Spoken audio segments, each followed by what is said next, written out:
মুভিটা যেন হল থেকে নামাতে না হয়, মানে মানুষ যেন হল থেকে ছবি নামাতে না দেয়, এরকম আমার তেজির সিনেমা মানে 3 মাস ব্যাপী চলছে। দর্শক সিনেমা হল থেকে ছবি নামাতে দিচ্ছে না, ডাইরেক্টর প্রডিউসার যে দাঁড়াইছে আরেক সিনেমা হলে আর কি সিনেমা রিলিজ করবে। তো ওরকম যেন আলমের সিনেমাটাও হয়। রাগ করেছি যখন ডাবিং করেছি, তখন আরো ডবল রাগ করেছি। এখন কিন্তু আরো রাগ আসতেছে, কিছু করার নাই। কারণ আমি এত সুন্দর করে সে আমার মানে ক্যারেক্টারটা মানে ফুটায় তুলছে, যেটাকে বলি স্ক্রিন প্লে। এটা এত সুন্দর হয়েছে যে আমি এই যে শাড়ি পরে পা তুললাম, ক্যামেরার লো অ্যাঙ্গেল থেকে আলমকে বকতেছি, হ্যাঁ ব্রিফকেস ভরা টাকা মানে ইশারা দিয়ে সরাই দিলাম, সিকিউরিটিকে আলমকে দিয়ে দিলাম, মানে ভাড়া করলাম, সুপারি দিলাম একজনকে কিল করার জন্য। তো আমার কাছে খুবই অদ্ভুত লাগছে, মানে হাঁটা ট্রেডিং গুলা। লাস্টে আমি মানে ডাই করবো মরে যাবো, হ্যাঁ হ্যাঁ রাইট, ওইটাও খুব ভালো লাগছে। আর তারপর আমি ওই যে আমাদের শ্রদ্ধেয় আমাদের সিনিয়র পার্সন এবং আমার বিশিষ্ট ফ্রেন্ড, হ্যাঁ, এবং আমার ওস্তাদও বটে। এটা কেন বললাম, আমি গাজী জাহাঙ্গীর ভাইয়ের সিনেমা করছি, হায়াত ভাইয়ের সিনেমাতেও যখন প্রথম কাজ করছি, তখন ওনারা দুজন চিফ অ্যাসিস্ট্যান্ট, আবার গাজী জাহাঙ্গীর ভাইয়ের সিনেমা উনি চিফ অ্যাসিস্ট্যান্ট। কিন্তু সবকিছু শুটিং এর টাইমে মাহবুব ভাই ডাইরেকশন দিত আমাদেরকে, আমাদের শিখিয়ে দিত, মানে বুঝিয়ে দিত। আমরা মানে ডাইরেক্টরকে যত না পেয়েছি, মূল ডাইরেক্টর ওনাকেই কিন্তু পেয়েছি। পরবর্তীতে তো আমাদের সেই সুপারহিট তাজমহলের একদম পর্দা কাঁপিয়ে দিলেন। তো এই আর কি। আর আলমকে আর কি বলবো, আলমের ওইটা ভয় বলছেন যে ওটা একটা রহস্যজনক, আমিও এটা কিন্তু আলমকে আজকেই বলতাম, আমি বলার আগে আপনারা বলে ফেলছেন। আলমের এটা কেন রহস্যজনক, একটু পরে আলম কি ভিডিও করে আপলোড করে দিবে এটা কিন্তু কেউ বলতে পারে না। আপনারা বলতে পারবেন আলম একটু পরেই কি একটা ভিডিও ছাড়বে, আনকমন একটা কিছু দিয়ে দিবে, যেই কারণেই আলমের এত ভিউ হয়, পাবলিসিটি হয়, পাবলিক ভাবতেও পারে না। এবং আলম নিজে এটা এত সুন্দর করে সাজায়, উপস্থাপন করে, স্ক্রিন প্লে করে, তো খুব ভালোই লাগে। আমি নিজেও তো অবাক হই মাঝে মাঝে, যে আমি তো ভাবিই নাই আলম এই কাজটা করবে। আমি আমি রেগুলার দেখি ওর মানে নোটিফিকেশন আসলে আমি দেখি আলম কাজটা কি করলো। নতুন নতুন তোর একটা কিছু থাকবে, ও তো রহস্যজনক একটা কিছু উপহার দিবেই। হ্যাঁ, সে ঠিকই, সে ক্রিম কিন্তু ঠিকই দিচ্ছে। তো সেই হিসেবে সবাই একটু দোয়া করবেন, আর বিশেষভাবে পাবলিসিটি করবেন এবারের মুভিটা যেন হল থেকে নামাতে না হয়, মানে মানুষ যেন হল থেকে ছবি নামাতে না দেয়, এরকম আমার তেজির সিনেমা মানে 3 মাস ব্যাপী চলছে। দর্শক সিনেমা হল থেকে ছবি নামাতে দিচ্ছে না, ডাইরেক্টর প্রডিউসার যে দাঁড়াইছে আরেক সিনেমা হলে আর কি সিনেমা রিলিজ করবে। তো ওরকম যেন আলমের সিনেমাটাও হয়। আর এই সিনেমাতে সত্যি আলমের ক্যারেক্টারটা অন্যরকম, ওর অভিনয় সবকিছু মানে চমৎকার অ্যাক্টিং পারফরমেন্স। আমি তো দেখি না, এই প্রথম 2টা সিনেমার কাজ করলাম আলমের সঙ্গে। তো এই সিনেমার কাজটা খুবই ডিফারেন্ট, আমি এখানে নেগেটিভ একটা চরিত্র করেছি। তো এটা আগে বলে ফেললে তো রিভিউ দেওয়া হয়ে গেল, সো আপনারা একটা সারপ্রাইজ থাকলো, সিনেমা হলে বসে দেখবেন। আর যারা যারা দেখবেন অবশ্যই আমার আলমের কমেন্টস বা সব ইউটিউবে সব জায়গায় আপনারা কমেন্টস করবেন কেমন লাগলো, ঠিক আছে?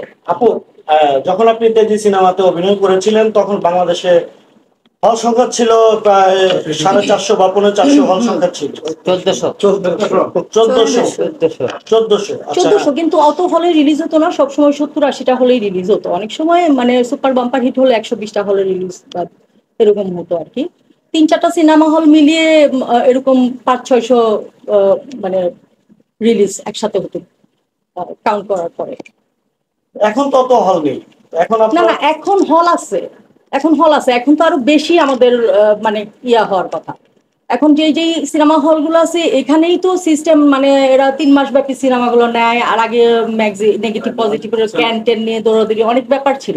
এখন তো আমরা শর্টলি মেমোরি কার্ডে, এটা মেমোরি কার্ডে পুরো সিনেমাটা আমরা একবারে প্লে করতে পারতেছি, জাস্ট আমাদের মেশিনের সব ঠিক থাকলে। এখন হলগুলো সবই উন্নত হয়ে গেছে, তো আমাদেরও চেষ্টা করতে হবে, বড় বড় যেগুলো সিনেপ্লেক্স সেখানেও ট্রাই করতে হবে এরকম। বাদশাটা কি আপু, বাদশাটা কি এই সিনেমাতে আপনার ক্যারেক্টার কি ছিল? আপু, বাদশাটা কি এই সিনেমাতে আপনার ক্যারেক্টার কি ছিল? এই সিনেমাটার যখন অফার করে আলম আমাকে, তখন আমরা সবাই, আমার যারা প্রোডাকশনের সবাই, আমরা আলমের সিনেমাগুলো সব দেখলাম এবং ইউটিউবে দেখলাম। পরে ওখানে আমার পরিচিত সবাইকে পাওয়ার মধ্যে হায়েত ভাইকেও আমি পেয়ে গেলাম। আর হায়েত ভাইকে শুরু থেকে আমি ফলো করি। তো আলমকে তখন আমি একটা ভালো করে চিনি না, আমি খুব দেখি ওর কন্টেন্ট, দেখি ওর কথা শুনি। যেমন মানে আমি কোথাও চ্যানেলে কাজ করতে গেলেই বলতো আলম ভাইয়ের ওই দিন এটা বের হয়েছে, আপা দেখছেন? আমি কে দেখি নেই, তো দেখি কোনটা বের হয়েছে, আমার মোবাইলে একটু বের করে দাও। তা আমার মোবাইল থেকে আমি ওয়াচ করতাম। তো পরে চিন্তা করলাম যে আমার ওস্তাদ এখানে পাঠ করছে, অভিনয় করছে, তাহলে আমি এখানে গেস্ট হিসাবে যদি একটা 2 সিনের চরিত্রও থাকে তাহলে আমি অভিনয়টা করবো, অসুবিধা। আমাকে আলম আগেই বলছে, আপা এখানে আপনার একটা টেস্ট, গেস্ট হিসাবে থাকবেন আমাদের সঙ্গে। এখানে আমরা আপনাকে ভিলেন হিসাবে উপস্থাপন করবো একটু আনকমন ভাবে। দর্শক যদি এখানে দেখে যে আপনাকে ভালো লাগছে, পরবর্তীতে আরো মুভি আমরা তৈরি করবো। আর একটা শিল্পী একটা নিয়ে বসে থাকলে হয় না, আস্তে আস্তে সময়ের সাথে সাথে তাকে মানে অভিনয়ের শিল্পীত্ব রুচিটা একটু বদলাতে হয়, আমারও মনে হয়। এই জন্য আমি অভিনয়টা এটা করলাম, তো আমার কাছে ভালো লেগেছে। আপা তাহলে আমরা ধরে নিব তাহলে কো আর্টিস্ট হিসেবে রিয়ামণি ছিল আলম ভাই। হ্যাঁ হ্যাঁ, রিয়ামণি আর আলম হচ্ছে এই সিনেমার জুটি। জুটি মিন্স ওরা লাভার গার্ল লাভার বয়, মেন নায়ক নায়িকা, মূল নায়ক নায়িকা হিরো আলম এবং চিত্রনায়িকা রিয়ামণি এই সিনেমায় হতে যাচ্ছে। রিয়ামণির সঙ্গে আপনার মানে অভিনয়ে মানে কোন না, রিয়ামণির সঙ্গে আমার কোনো অভিনয় একসাথে হয়নি, কারণ ওর ক্যারেক্টারটাই অন্যরকম। আমি ছিলাম বড় একটা নেত্রী। আগে এইটুকুই বলবো, আপনি কিন্তু কুচিয়ে পেটের ভিতর বোম ফাটাচ্ছে জানেন, আমি যেন হিস্ট্রিটা বলে দেই। একটা ব্যাপার একটু যুক্ত করবেন, সেটা হলো যে আপনার ক্যারেক্টারের মানে অভিনয়ের জায়গাটা হিরো আলমের সঙ্গে তো ছিল আপনার, না না, ওই এইটা আমি জায়গাটা আর কেমন মনে ছিল? করতেই চাচ্ছি না। এটা আলমের কথা ছিল, আলম আমাকে পরে আবার শিডিউল দিবে, এটা পরে আবার সিনেমা করার কথা ছিল, কিন্তু পরে একটা সময়ের সবকিছু মিলিয়ে মানে যান্ত্রিক গোলযোগ যাকে বলে, পরে আর বাড়ানো হয় নাই। আর সিনেমার কাহিনীর চাইতে মানে বেশি হয়ে গেছে, সিনেমা বড় হয়ে গেছে, যে কারণে আমার সঙ্গে ডাইরেক্টর ভাইয়ের সব কথাই আমি শুনি, শাওন ভাইয়ের কাছ থেকে মাঝে মাঝে শুনে বাকিটা বুঝে নিই। তো ছোট করতে গিয়ে আর শুটিং কি করবে, ঠিক আছে, এমনি সিনেমা ফেলতে হয়েছে, যে আলমের সিন একটাও ফেলা যাচ্ছে না, এরকম আপনি তো রিয়ামণির একটা কাছে সিনও এনজি সিনগুলো আলমের লাগাতে যাবে, হচ্ছে। যাবে, যাবে। একটু রিয়ামণির কাছে আচ্ছা, যাই। একটু আলম ভাই নিয়ে যাবে। আপু আপু, আচ্ছা, আলমের ছবি মানে তো